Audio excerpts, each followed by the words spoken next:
What you're looking at here is the Rhystic Study foil price. We are at MTG Stocks. This card has gone through a huge spike recently. We're going to talk about that. We're going to talk about mystery boosters. We're going to talk about some reserve list cards. There's a lot to get into in this episode of Market the Gathering, where we're going to talk about what's going on in MTG Finance. The video starts right now.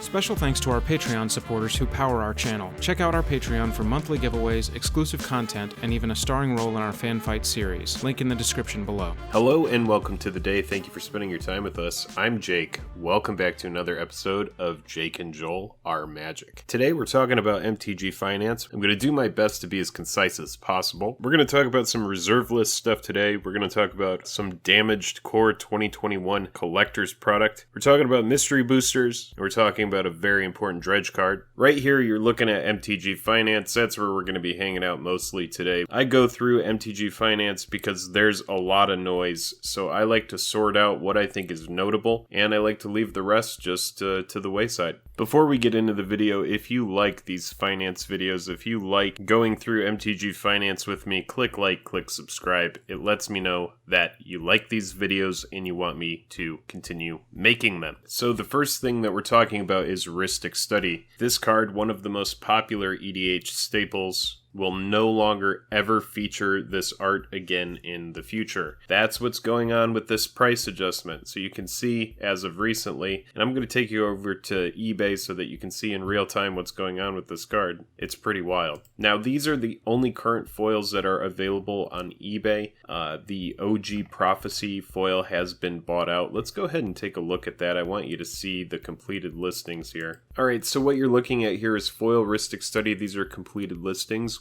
That's what these green numbers mean here. You can see the price in April was around $54, and then it has crept up more and more. And now you can see on June 24th, one sold for $223.50. Here is the only foil listing on TCG Player, lightly played at $180. So what's going on here? What happened with this card? Well, Therese Nielsen will never be creating artwork in the Magic the Gathering world again. So her art is going to hold a premium to certain players. So when you're looking at Rhystic Study, this is the OG enchantment. Did you pay the one? Pretty much an iconic phrase in EDH.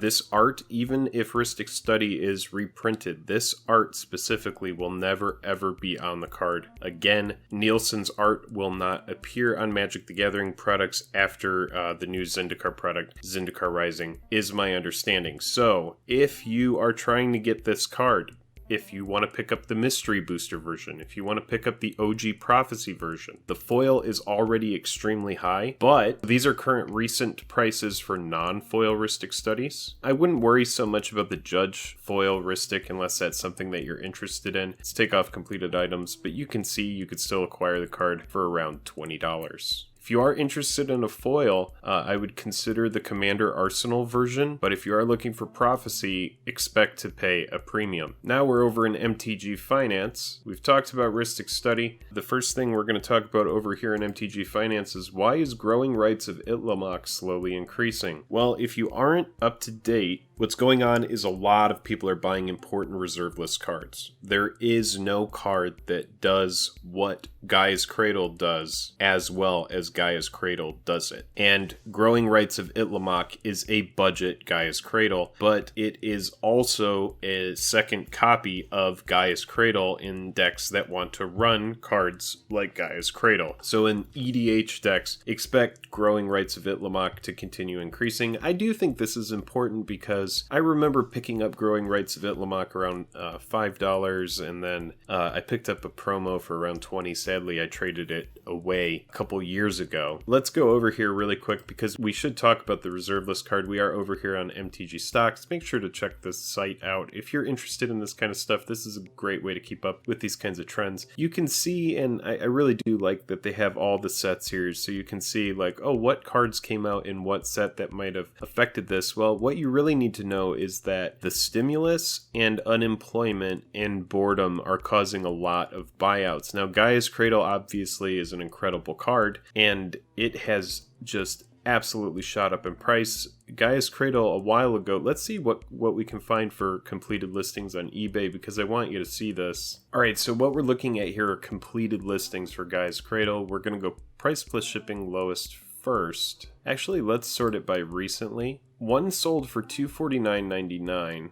on July 5th, and we have one that sold for $279.99 on July 5th as well. But then you have them selling for $375. We have one that sold for $499. This is near mint, $549. The card has gone through a huge price adjustment, $465, $499. These are all recently. These are in June. So what's going on is you have an incredible reserve list card that is just such a powerful effect that this card is just never going to be printed again. And so you have a huge price adjustment where now it's like nearing $500. Will Gaea's Cradle reach $1,000? You know, it's hard to tell. I would say in like a few years, you know, if this is like a long hold, if this is the kind of card where you're on the fence, I want you to see what the current prices are for it. Buy it now. We're going to go price plus shipping lowest first. We got to get past all of the gold borders. And then you can see the Japanese cards that we're selling for $249. Now the lowest price you can find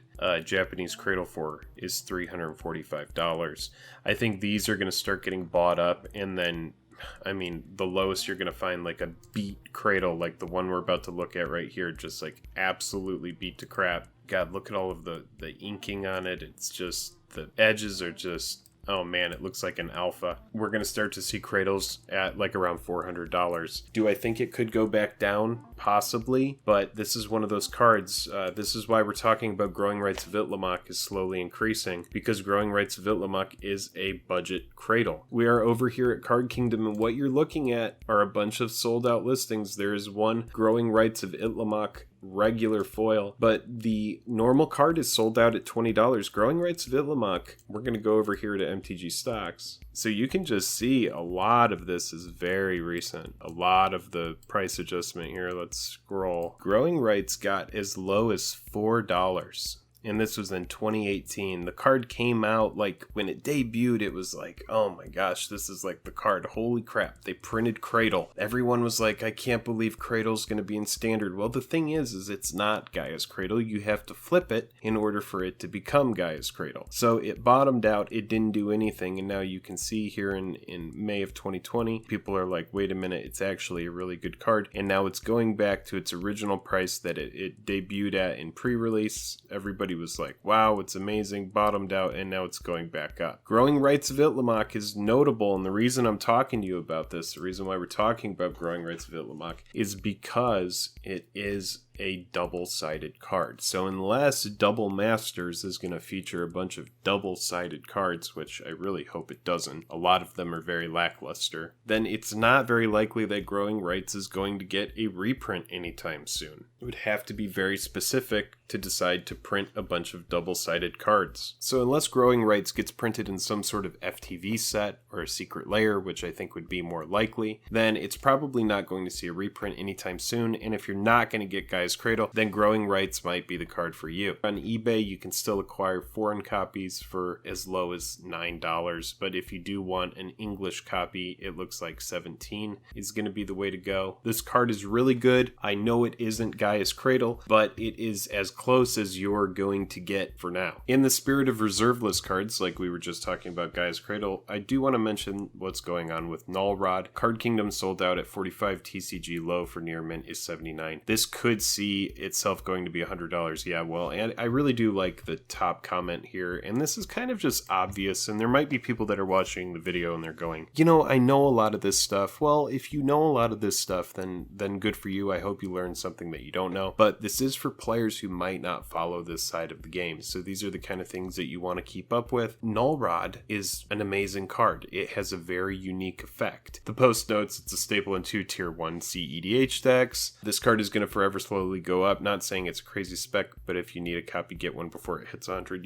This is like the kind of thing where, yes, reserve list cards that are really good. I do like what this top comment says here. This just ends, strong reserve list cards are good investments. See, EDH encouraged proxying anyway, so I don't think that it will drive too much demand, especially since it's such a small subset of a greater EDH community. I don't deny it will only go up though. And I do think that's the thing that we need to keep in mind, is that there's so many different people that play EDH differently. You have competitive EDH players. You have EDH players that are casual. You have EDH players that are just going to put pauper cards into the deck. Everybody's playing EDH their own way. When you have a card that's really specific like Nullrod that's going to shut down artifacts, that's the kind of card you want to consider adding to your collection. As cards get more and more expensive, we were just talking about Gaea's Cradle. As cards get more and more expensive, you have to start to say to yourself, maybe gold border Gaea's Cradle, maybe it's just worth it to have it legal in the format. If you want EDH to be appealing, if you want it to really thrive, you have to figure out some way to add these really powerful cards into the card pool. Otherwise, you're going to have people that just play competitive EDH, and you're going to have people that play casual EDH, and the people that play casual EDH are just going to have to,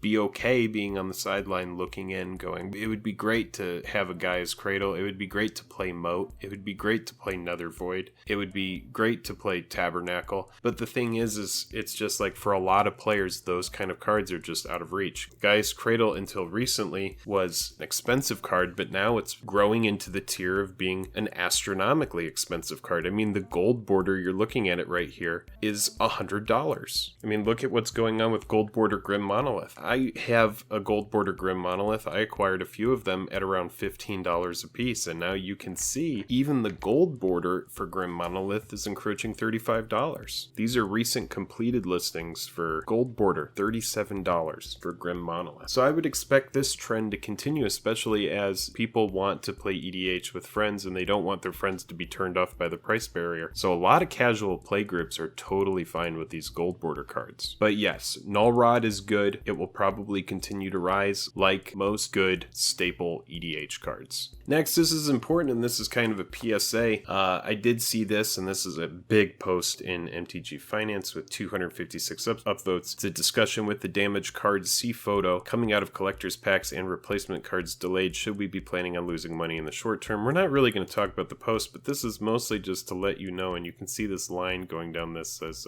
a foil alternate art Grim Tutor from M21. This, I believe, came out of a collector booster. Let's confirm that. They will replace it, but it is damaged. Let's see. It's a roller line. It's common on vintage foils as well. Just opened a collector box and saw this roller line on my foil tutor also, so it may be a common error. Also, the green cat tokens have it from what I've seen. So that is important to know. This seems to be pretty common. So if you're on the fence about collector boosters, you might just want to go buy singles. And I'll just show you on eBay what's going on. So we're looking at Grim Tutor right now, and I want you to see it's as low as $22. Now this is not the foil. I will show you the foil. Here's Pack Fresh non-foil 26. You saw it at 22. We're getting past all of the foil Grim Tutors. You could get it. You could pick it up for about $25. Here's foil Grim Tutor in hand. So if your goal is to just get a nice foil Grim Tutor, I would just go over to eBay and cherry pick it. If that's like your big thing that you want to pull out of the collector booster, I think it's going to make a lot more sense to just go over to eBay, make sure that you're buying a card that doesn't have a roller line on it. You can even reach out to these people, but you can go in, cherry pick the card that you want to get. It's super low. I think you can even wait longer. I think it's going to get even lower. Here is a foil borderless Core 21 Grim Tutor. This card doesn't have a roller line. It looks like it's very nice. Pack Fresh, $50. You might even be able to find it cheaper in the next couple weeks. I wouldn't wait much longer than maybe a month longer if you do want to get this foil variant. So here's a collector booster box for Core 21 sealed, $207. So if you don't want to spend that, you can spend $25 on a pack. Buy it now, price plus shipping lows first. So $22.50 for a pack of Core 21 collector boosters. Here's one for $22.97, $23.99. If you're going to spend $25 and the card that you really want to pull is a Grim Tutor foil, I would just spend a little bit of extra money and just buy the Tutor straight up, because there's a chance that you can pull some jank variant. What you're looking at are core 2021 variants on Card Kingdom, and you can just see the prices, they get pretty low. Let's get past these showcase frames, but now we're at like Extended Art Whale, 99 cents, Extended Art Primal Might, 99 cents. You know, even the foils, price low to high here. If you don't pull the Grim Tutor, you could pull foil Primal Might. You could pull foil Volcanic Salvo, $1.99. So you could be spending $25 on a core 2021 booster and you could pull absolute jank. And I'm showing you right here, real time. This is July 7th, 2020. These are the prices. This set is tanking. People are opening this in mass. Certain cards are going to go up. Cards that prove themselves, cards that end up being super impactful, those kind of cards are going to go up, but a lot of this is going to continue to drop. So if you are on the fence about a collector product, I'm going to always say this, go to Ikoria. Ikoria did it best. Ikoria has the commander slot in the pack. It has triomes, and Ikoria also has, how can we forget about it, Godzilla variants. So really impressive set. I think it's more impressive than core 2021. Ugin is great. Grim Tutor is great, but I think buy your Grim Tutor straight up, use your budget elsewhere, and look out for damage. If this roller line is going on here, and you know that if you're paying a premium for a collector booster pack, you want your cards to look nice. So that's why I would say go over to eBay and cherry pick the exact card that you want to pick up. Current state in regard to mystery boosters, this is our next subject. User will burn you to ashes asks, what is the current state in regard to mystery boosters? Just wondering, with all the things happening, is the consensus that more mystery boxes will be printed? Are we expecting what we have is what we get? And I have talked to a couple people about this, but it is my understanding that because of COVID, they are so behind on printing that we probably aren't going to see mystery boosters, because the allocation that went to LGS Relief, the free mystery booster boxes provided to local game stores so that local game stores could generate income during coronavirus, those should be the end of it, because now Wizards of the Coast has so much other product to print. Putting mystery boosters back in the printer just probably isn't going to make a lot of sense. This user says, from what I've seen, the shipment of free boxes that went to stores as a sort of stimulus package by WotC has been shipped and is likely to be the entirety of the second and final print run of mystery boosters. If this is wrong, someone please chime in. My LGS got them and is selling them for $120, oddly cheaper than online. This person says, I wouldn't say the final print run, but it could be a while before more is printed. It sounds like the printers are backed up with Jumpstart, Secret Layers. Okay, so this is what I was talking about. Jumpstart, Secret Layers, upcoming Double Masters, and Zendikar Rising before more Mystery or Commander 2020 would be printed. With this in mind, there's a couple things I want to talk about because of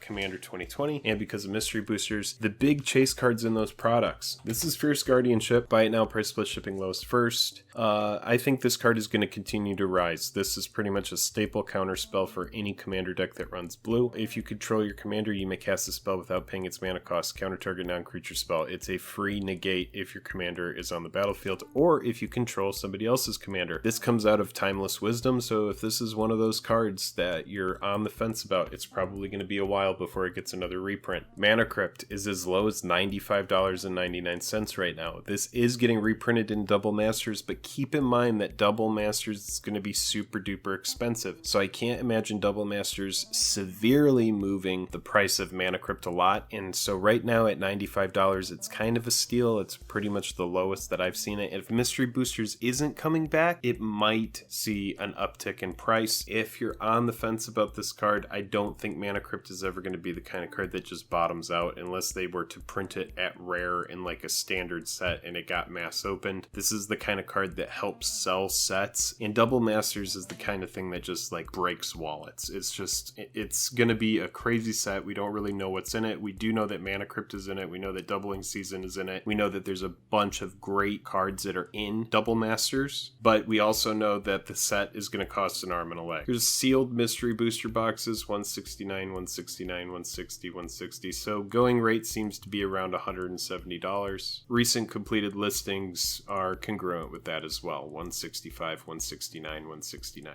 So going rate for a mystery booster box on the low end is around $160. And don't forget that it's not just Mana Crypt that's expensive out of mystery boosters. You have important cards like Teferi's Protection, Bloom Tender, Demonic Tutor, Rhystic Study that we were talking about. Now obviously these cards are going to be harder to pull because this set is just absolutely massive, but it is important to note that the foil slot, I'll link a video, you can go watch it, it's about mystery boosters, but the foil slot is pretty lit in this product as well, and it has a lot of appeal as far as being packed with value, but also a lot of appeal to people that enjoy drafting. So there are going to be people that purchase this product with the intention of drafting it with friends in the future. So current state of mystery boosters, we talked about it. Now we're talking about a dredge card. I talked about a dredge card earlier, and we are going to talk about it, Golgari Grave Troll. This is another thing I just want to show you right now. That's right, it is completely sold out on Card Kingdom. All the foils are sold out. All of the singles are sold out. You will recognize this card from Modern Dredge. It's a huge Dredge card, but in EDH it's very powerful as well. Dredge is a big effect, and it appears that the reason has to do with Nethroi. Looking at EDH Rec, it seems to be played the most in the Gitrog Monster, which is hardly new. Everybody knows Gitrog Monster is a huge EDH deck, but the new commanders from this year that play Golgari Grave Troll are Polykranos Unchained and Nethroi Apex of Death. It is just absolutely an amazing Nethroi card. But in numbers, it's hardly writing home about. I will say the results are inconclusive. I want to say this about this series, Market the Gathering, because I'm not here trying to tell you how to make a bunch of money, but I am here trying to tell you about trends so that you can get in on these cards before they spike. If you're the kind of person who's trying to get a Golgari Grave Troll, I don't want you to miss out on it and then all of a sudden it's a $20 card. You can see over here on eBay, you can still pick it up for $2.74, so the Card Kingdom buyout is hardly anything to be alarmed about. But this is the kind of thing where I want it to be preemptive. I want to be able to say, you know, hey, this card, it looks like it's on people's radar right now, so if it's the kind of card you're interested in, maybe it's time to pick up a Golgari Grave Troll. Now, before we leave MTG Finance, let's look at something new and just make an assessment. This was posted 1 hour ago. They're talking about Terror of the Peaks. Why is Terror of the Peaks going for €5 at the moment? I don't see it as this valuable. Do you guys think the card will drop significantly in price, or will it hold its value? Here we go. This card is very strong in EDH. It's Warstorm Surge, staple to a creature that costs 1 less. Has a great body, evasion, and a pseudo form of protection. I can't speak to other formats, but casual EDH players will play the crap out of this card. If it drops, I don't think it will be by much. This person says, in a Reanimator strategy, this is Living Death. This plus Living Death is straight disgusting, since it triggers all the creatures entering on your side. I want to leave you with this little note of knowledge. This is a really important kind of post right here. In February 2019, I said to myself, there's no way in hell this card is only worth 40 cents. What you're looking at is Guardian Project. Somebody did a buyout on this, or not a buyout, but they bought a ton of copies of Guardian Project at 40 cents. Every post, I want you to keep this in mind. If you go and you look at MTG Finance, you have to think, what is the person who's posting, what is their agenda? What is their motive? What do they stand to gain? So if someone goes in and they start talking about how Guardian Project is good, you might want to think in the back of your mind, well, are they holding a stack of 100 Guardian Projects that they're trying to profit off of? Because maybe they are. You know, I'm telling you about Golgari Grave Troll today. I could have a stack of these. I don't. I really do want you to be able to buy the card if it's a card that you're interested in. I want you to know about it before the spike. I don't think there's going to be a spike for this card, but the fact that it is getting more play in EDH leads me to believe that it could see an uptick in price. And then also, remember, enchantments are good. I agree, this is not a 40-cent card. This is a card that absolutely thrives in EDH. If you see a new card, ask yourself, is this card good in EDH? I hope you've enjoyed this episode of Market the Gathering. I want you to tell me, I want you to leave it in the comments. Let's keep the conversation going in the comments. What did I miss? What do I need to cover? And what would you find more interesting? Or do you think it's good? Are you happy with the video? I want to evolve it over time and I want your feedback. This has been July 7th, 2020, Market the Gathering. I'm Jake with Jake and Joel Are Magic. Until next time, I'm tapped out.